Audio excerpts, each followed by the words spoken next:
Hi there, Cancer. Welcome to your end of July. I almost said July, January 2023 tarot update, general tarot update. Ooh, it's Raina here.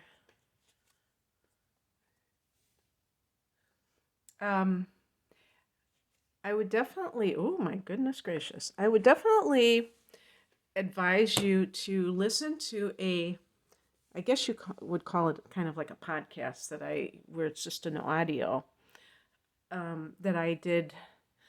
I actually recorded earlier today, and today happens to be the 14th of January, and it's all about the transits of Saturn and Pluto in their new respective signs of Pisces and Aquarius. And yeah, it's up on my channel because some of the things that I've referenced, I can kind of see in these readings to some degree. And oh my gosh, look at that. This is a third major arcana card and three of my favorite cards. Four major arcana cards, and I only picked 6. And there's only 22 out of 78 to begin with. So the odds are really in your favor when it comes to major happenings as we close off the month of January. So after January, starting on January 22nd, we'll have all of the personal planets direct. And that is a green light from the universe to feel more comfortable that the things that you initiate are going to come to fruition. And actually, that date of January 22nd, which as I record this is only 8 days from now, is occurring the day after the new moon in Aquarius. So there you go. And actually Uranus is connected to the Fool card, and that is the planet that's going direct on the 22nd of the month. So the heart of the matter is the Sun card. The Sun card is one of those cards. It's like kind of a catch-all, awesome, a card of awesomeness. You can see these two people, so it's a card of love. It's a card of creativity. This is Leo's card, so it could be it. Actually, there are 2 cards here, including the Strength card. They're connected to Leo, so there might be a Leo person that you are interested in or is around you in some way. It's a card of prosperity, children, creativity, abundance, just about everything you could think of. And so this is something that is the centerpiece of this reading. It might be for some people that this is what you want out of life. You want these good things in life because we have in the past position the Ace of Swords, and it's kind of like the vibe I got right when I picked that up was I saw someone kind of like pushing away their old thoughts. And their old thoughts are probably thoughts of delusion, lying to oneself. This is kind of the sword of truth. So it's cutting through all of that. I see all of that. This is not the Rider-Waite deck, but I think the Rider-Waite deck shows like the how there's this wreath here, and I think that kind of symbolizes victory of some sorts. But I when I see the Rider-Waite's depiction, I think of like a sharp object like cutting through algae in a murky pond. And I'm not sure that that's correct, but that's how I see it. And kind of like gaining clarity in one's life. But you have to cut through all of that deception in order to get to that truth. And sometimes it takes a lot of courage because the truth might not be very pretty, and there might be an element within yourself of deception, self-deception, delusion because you're a very sensitive sign and you're trying to protect yourself. So it certainly is understandable, but it just isn't very helpful in terms of what you're trying to do in life. So that's the only caveat, is that it isn't helping you. So, um, I could even see that Ace of Swords is that you took the initiative in your life, whether it's getting a divorce, walking away from a cheater, that kind of thing. If it's a work situation, the Sun card could be creativity. Maybe it's your own baby. And I mean, it could be literally your own baby where you said, you know what, I'm not going to put my kid in daycare. I'm going to take care of my child. There's no greater job than taking care of my child. Something like that. But it could be that you walked away from, maybe you had this moment of clarity where you realized, I'm only going to be on this earth for X amount of years. So why would I continue to spend it doing something I don't enjoy? I'm going to enjoy my life. Leo rules the fifth house of pleasure. The business that you own. So it could be like you're going to start your own business, or you already have, and you're just, that's just how it's going to be.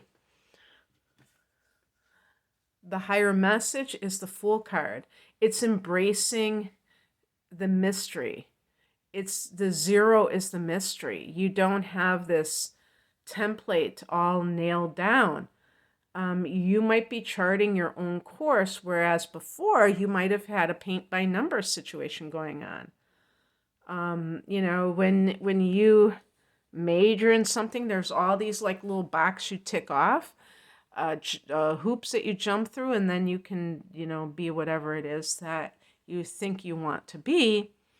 And then if you're not happy afterwards, then you may say, to hell with it. I'm going to do my own thing.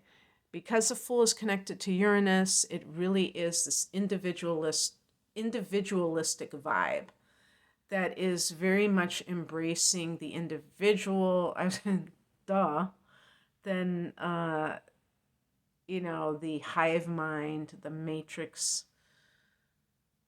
the people that just go along with the program. This is nonconformist energy.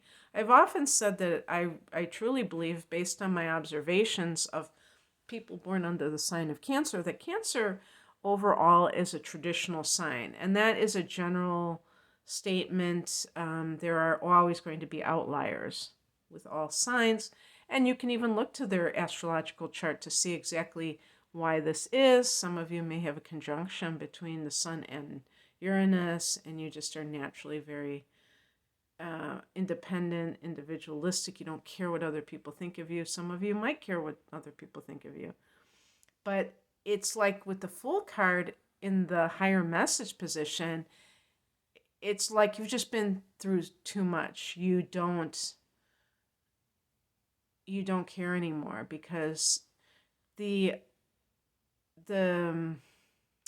I would say the Fool, but especially because of the Uranian connection, craves freedom. And it's not just freedom to do what you want when you want it, but also freedom to express yourself in a way that might be contrary to how you did it before, how other people around you are doing it. Not to be the rebel without a cause who's just kind of acting out and isn't doing what they're doing for a really good reason. They just are so fed up with, the status quo. You can be fed up with the status quo and not just completely go off. And, it's just one of those things where it may be hard for people to kind of find that what we would call, I was going to say common ground, I meant like find a happy medium, because we live in a world that is very extreme, and it seems to encourage extreme qualities because of, um, this reactionary way of living.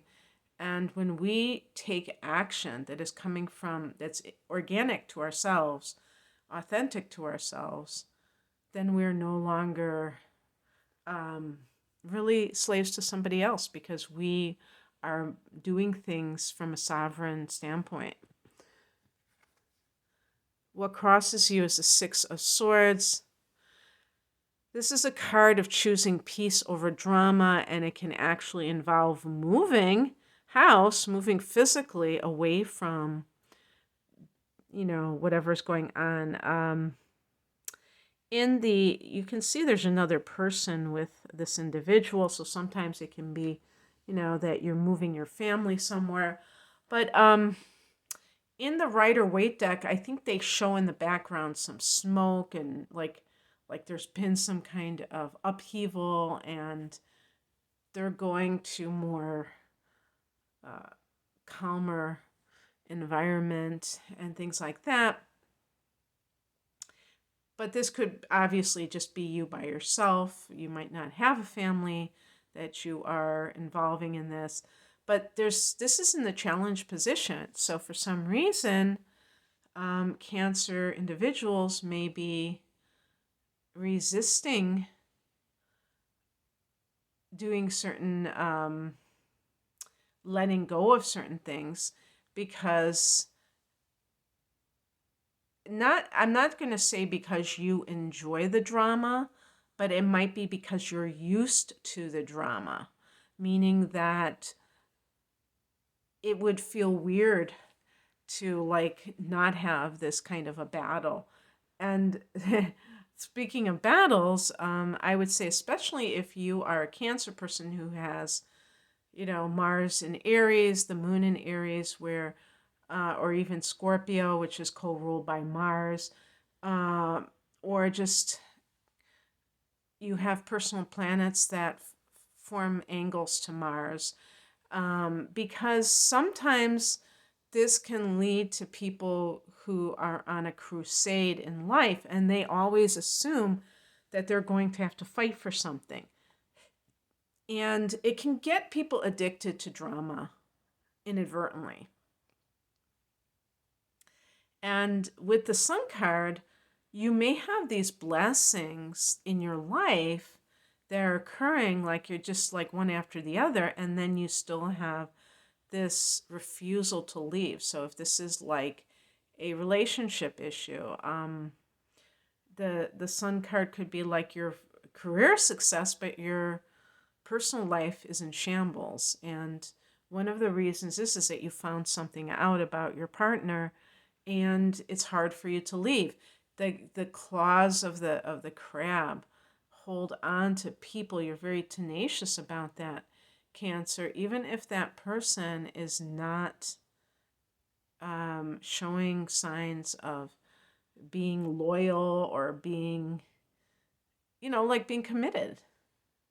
You may still hold on irrationally to that individual, and that could be to your own detriment. So, definitely think about that. Like, what is it that you are really holding on to?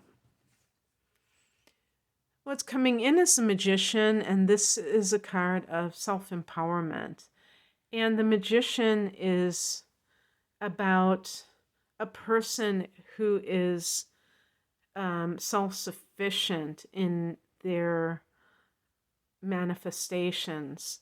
They're not relying on other people to do it for them. So again, going back to the Sun card, and I love these cards. I mean, the Sun card connects to Leo. Like I said, the Magician card connects to Aries. So these are fire signs, and that means that they are very independent and enthusiastic. Sometimes, you've probably heard that it's good to ask for help. And yeah, that there might be times when that is absolutely appropriate, but sometimes we need to do for self. We need to do things that only we can do. And nobody can really hold our hand in certain circumstances. And sometimes it's good just to rely on yourself, just so that you get the experience of doing it, you get used to it. And you become more resourceful as a result, rather than always running and saying, "Oh, I can't do this or I can't do that." The magician specifically could be that you have everything you need to make something happen, and you don't have to wait for a certain person or some event to occur to be able to do it. Like, for instance, if you're looking to make money and you have come to the conclusion that you can't do it, you can't continue to work where you're working, you it's like you get the ball rolling yourself, rather than thinking that you need automatically to have somebody help you set up a business. You can research on your own, you can do things. You can always ask for help later on, but sometimes it's very important to rely on oneself, especially if you are dealing with family members who are very asleep, who are not self empowered overall, and who would likely be very discouraging about your plans because they're not working on their own dreams. So why would they encourage yours? That does happen, unfortunately. The outcome is a strength card, and this is kind of, building upon that magician card. It's about growing stronger every day, meaning that the more that you um, do things that speak to you, that honor yourself, that where you're relying on yourself, the stronger you get, the more independent you become. That's another thing that's great about doing things for yourself, is that you start to feel that self-mastery. And that is so wonderful, because sometimes you have outer entities, and this can even be in the spiritual communities, who try to tell you that certain you need this or that in order to make things happen. And how many things tell you to rely on yourself? So just this idea of gaining confidence, gaining strength in your life. Maybe some of you are recovering health wise, and that's what the sun card represents, because the sun card could be healing, and you are, maybe you're creating your own exercise program. Maybe you've been researching about diet, and you know what kind of things are, good for you, what makes you flare up. And so you are on some kind of protocol and you feel better. That would be with the strength card. Maybe your immune system is starting to strengthen if it was down in the past. But anyway, that kind of thing too is like, it could be a Leo person if there's someone who's out there. And I think that if there is a Leo person, they may even be uncharacteristically like hands off for some reason. Perhaps they have come out of their own long-term relationship and they're not really sure if they want to get involved again, but they might have some kind of attraction towards you. So keep that in mind as well. That's what I have for you, Leo. Leo. Oops. And I'm not editing this out. You'll have to forgive me. I've had probably about 3.5 hours of sleep last night. So it's catching up to me now that it's evening again. That's what I have for you, Cancer. And yes, this whole reading was for Cancer. So don't think that I was thinking the whole time that you're Leo. It's just because there were two cards here that were like Leo. So I hope that you enjoyed this. If you'd like a personal reading, the link is below. Take care. Bye.